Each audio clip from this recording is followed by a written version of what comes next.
নমস্কার, কেমন আছেন সবাই?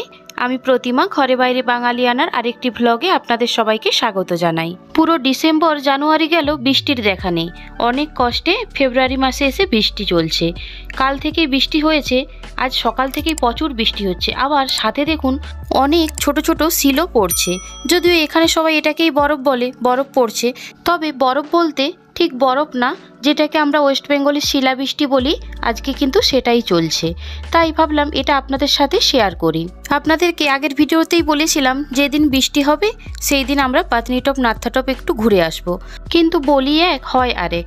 সপ্তাহের প্রথম দিন সোমবার মঙ্গলবার এই দুদিনই অফিস বন্ধ করা সম্ভব না, তাই যাওয়াও আর হলো না। সকাল থেকে আবহাওয়া বিভিন্ন রকমভাবে চেঞ্জ হচ্ছে। এখন দেখুন বাজছে দুপুর 12টা 5। তাও আপনাদেরকে একবার দেখাই বাইরেটা কতটা অন্ধকার, যেন মনে হবে এই ভোর হয়েছে। চারিদিকটা এতটাই অন্ধকার যে কিছুই দেখা যাচ্ছে না। এক্ষুনি খুব জোর বৃষ্টি আসবে। খুব সকালে শুরু হয়েছিল শুধু বৃষ্টি, তারপর 10টা নাগাদ শুরু হলো শিলাবৃষ্টি, এখন আবার বজ্র বিদ্যুৎপাত সহ বৃষ্টি। যাই হোক, এখন বিকেল 4টে মতো বাজে, প্রকৃতি অনেকটাই শান্ত, বৃষ্টি অনবরত হচ্ছে। তবে আজ বিকেলে কি করব তাই ভাবলাম একটু পিঠে বানাই, আজ সেটাই আপনাদের সাথে শেয়ার করছি। এখন শীতকাল মানে ঠান্ডার সময়, তো পিঠে তো আমরা সবাই খেয়ে থাকি, আর তার মধ্যে এই পাটিসাপটা পিঠে খুবই ফেমাস।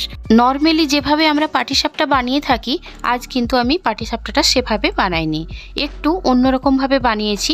আজ আমি বানিয়েছি 2 in 1 পাটিসাপটা, মানে পাটিসাপটার মধ্যে একটা ডিজাইন দিয়েছি, যেটা খেতে এবং দেখতে দুদিক থেকেই অসাধারণ। চলুন তাহলে শুরু করা যাক আজকে 2 in 1 পাটিসাপটার রেসিপি।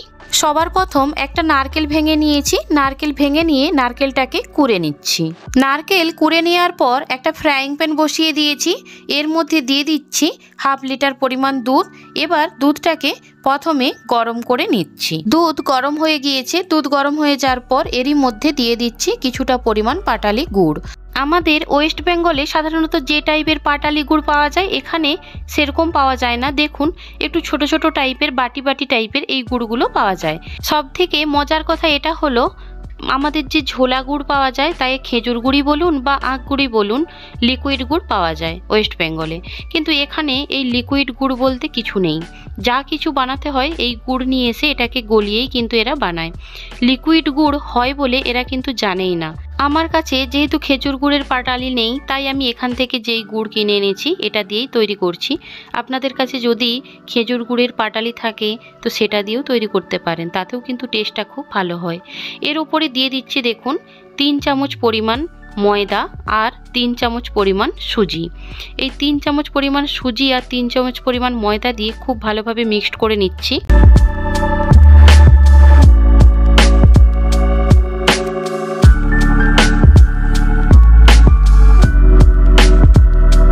যেহেতু সুজি আর ময়দা দেওয়া হলো, সেই কারণে দেখুন অনেকটাই গাঢ় হয়ে এসেছে। এবার এর মধ্যে দিয়ে দিচ্ছি কুড়িয়ে রাখা নারকেল। নারকেল দিয়ে খুব ভালোভাবে একবার মিক্সড করে নিচ্ছি। এখানে যেহেতু লিকুইড গুড়ি বলুন বা ঝোলা গুড়ি বলুন, এটা যেহেতু পাওয়া যায় না, তাই বাড়ি থেকে যখন আসি মা তখন একটা ডিবাতে করে একটুখানি গুড় দিয়েই দেয়। কারণ পিঠে বানাই যাই বানাই তার সাথে কিন্তু খেতে মন্দ লাগে না।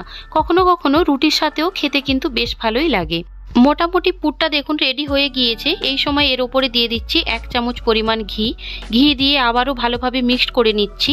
এই ঘি দেওয়ার কারণে পুরটা কড়াইতে আর লেগেও যাবে না, এক জায়গায় জোটো হয়ে যাবে। আবার এর মধ্যে একটা দারুণ কিন্তু সুগন্ধ আসবে। ব্যাস, পুর রেডি। এরই ওপরে দিয়ে দিচ্ছি কিছুটা পরিমাণ এলাচের পাউডার বা এলাচ গুঁড়ো দিয়ে খুব ভালোভাবে আবারও একবার মিক্সড করে নিচ্ছি। দেখুন এটা কিন্তু খুব ভালোভাবে রেডি হয়ে গিয়েছে। এবার ঠান্ডা করার জন্য একটা পাত্রে নামিয়ে নিচ্ছি। পাটিসাপটার পুরটা ঠান্ডা হতে থাক, ততক্ষণে পাটিসাপটার ব্যাটারটা বানিয়ে নেব। ব্যাটার বানানোর জন্য সবার প্রথম নিয়ে নিচ্ছি একটা বাটির মাপের 3 বাটি পরিমাণ ময়দা। এর সাথে দিয়ে দিচ্ছি 1 বাটির 3 ভাগের 2 ভাগ বা 1/2 বাটিকে একটু বেশি পরিমাণ চালের গুঁড়ো, 1/2 বাটি পরিমাণ মিল্ক পাউডার বা পাউডার দুধ, একই সাথে দিয়ে দিচ্ছি স্বাদ অনুযায়ী নুন। এবার সমস্ত ড্রাই উপকরণ খুব ভালোভাবে মিক্সড করে নিচ্ছি।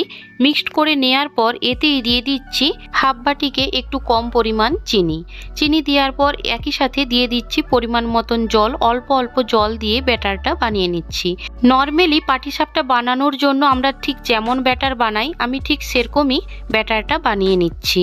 প্রথমে একটু অল্প অল্প পরিমাণ জল দিয়ে ময়দা, চালের গুঁড়ো, দুধের গুঁড়ো সব কিছু ভালোভাবে মিক্সড করে নিচ্ছি। একসাথে অনেকটা জল দিয়ে দিলে সব কিছু দোলা পাকিয়ে যাবে, তাই অল্প অল্প পরিমাণ জল দিয়ে সমস্ত কিছু ভালোভাবে মিক্সড করে নেওয়ার পর আরও কিছুটা পরিমাণ জল দিয়ে ব্যাটারটাকে পাতলা করে নিচ্ছি। অর্থাৎ পাটিসাপটার জন্য ঠিক যেমন ব্যাটারের প্রয়োজন তেমনটাই বানিয়ে নিচ্ছি। দেখুন ব্যাটার আমাদের একদম রেডি, একদম পাতলাও না আবার একদম গাঢ়ও না, ঠিক আমার যেমনটা প্রয়োজন তেমনটা বানিয়ে নিলাম। ব্যাটার রেডি করে নেওয়ার পর এই একই ব্যাটার থেকে আরেকটা পাত্রে কিছুটা পরিমাণ ব্যাটার আলাদা করে নিয়ে নিচ্ছি। এই ব্যাটারটাকে আলাদা করে নেওয়ার কারণ একটাই হলো, আজ যেহেতু 2 in 1 পাটিসাপটা বানাচ্ছি তাই এই ব্যাটারটাতে আমি একটা অন্য কালার অ্যাড করব।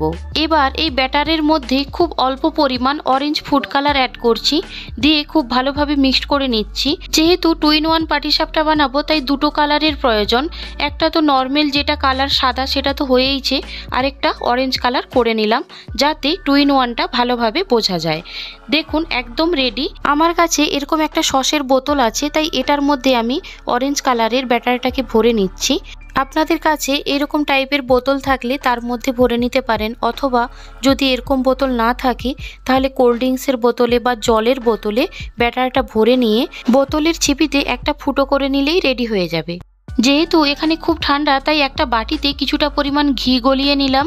নিয়ে এবার ফ্রাইং প্যানের মধ্যে একটা ব্রাশের সাহায্যে ঘি অল্প পরিমাণ ব্রাশ করে নিচ্ছি।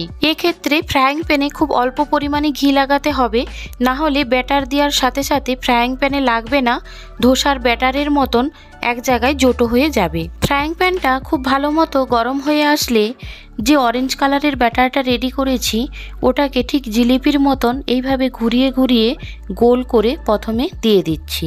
এটা হলো 2 in 1 পাটিসাপটার প্রথম ধাপ বা প্রথম ডিজাইন।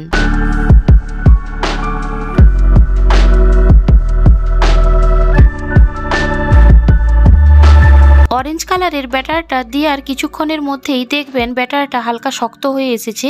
এই সময় দিয়ে দিচ্ছি ওপর থেকে সাদা ব্যাটারটা 1.5 থেকে 2 হাতা মতো দিয়ে এবার ফ্রাইং প্যানটাকে হাতের সাহায্যে এইভাবে হালকাভাবে একবার ঘুরিয়ে নিচ্ছি। এইভাবে ঘুরিয়ে ব্যাটারটাকে ফ্রাইং প্যানের মধ্যে গোল করে চাড়িয়ে নিচ্ছি। আমরা ঠিক যেভাবে গোলা রুটির ব্যাটারকে ঘুরিয়ে ঘুরিয়ে গোল রুটি বানাই ঠিক সেই রকম আমি একটা গোল আকারের রুটির মতো বানিয়ে নিচ্ছি। ব্যাটারটাকে গোল করে চাড়িয়ে নেওয়ার পর 2.5 থেকে 3 মিনিট ঢাকনা বন্ধ করে রাখছি। ফিরে এলাম 3 মিনিট পর। দেখুন পিঠের ওপরের কালারটা অনেকটাই চেঞ্জ হয়ে গিয়েছে এবং ওপরটা আর নরম নেই, শক্তও হয়ে গিয়েছে। এর ওপরে যে পুরটা বানিয়ে রেখেছিলাম সেই পুরটাকে একটু লম্বা আকারে এইভাবে দিয়ে দিলাম। দেওয়ার পর একটা খুন্তির সাহায্যে এবং হাতের সাহায্যে এইভাবে গোল করে রোল করে নিচ্ছি।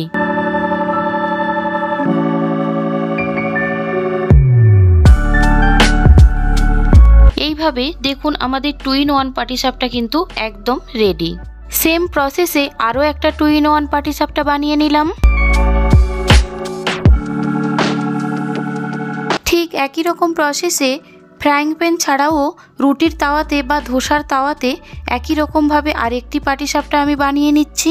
বাঙালি বাড়িতে সারা বছর ধরে যে কোনো সময় যে কোনো রকমের পিঠে তো লেগেই থাকে, তবে বাড়ির বাইরে থাকি বলে পিঠে খাবো না সেটা তো হয় না। আর সবচাইতে সহজ যদি কিছু পিঠে থাকে সেটা হলো পাটিসাপটা। নর্মালি পাটিসাপটা যেমন হয় ঠিক তেমনই, শুধু আজ এতে একটু ডিজাইন করে দিয়েছি। যেটা খেতে তো সুন্দর হয়েছেই, তার আগে দেখেই মনটা ভরে যাবে।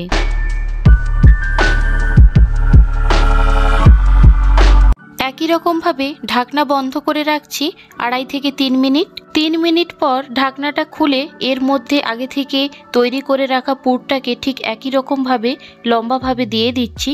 দিয়ে একটা খুন্তির সাহায্যে একই রকমভাবে গোল করে নিচ্ছি রোলের আকারে বা পাটিসাপটার আকারে।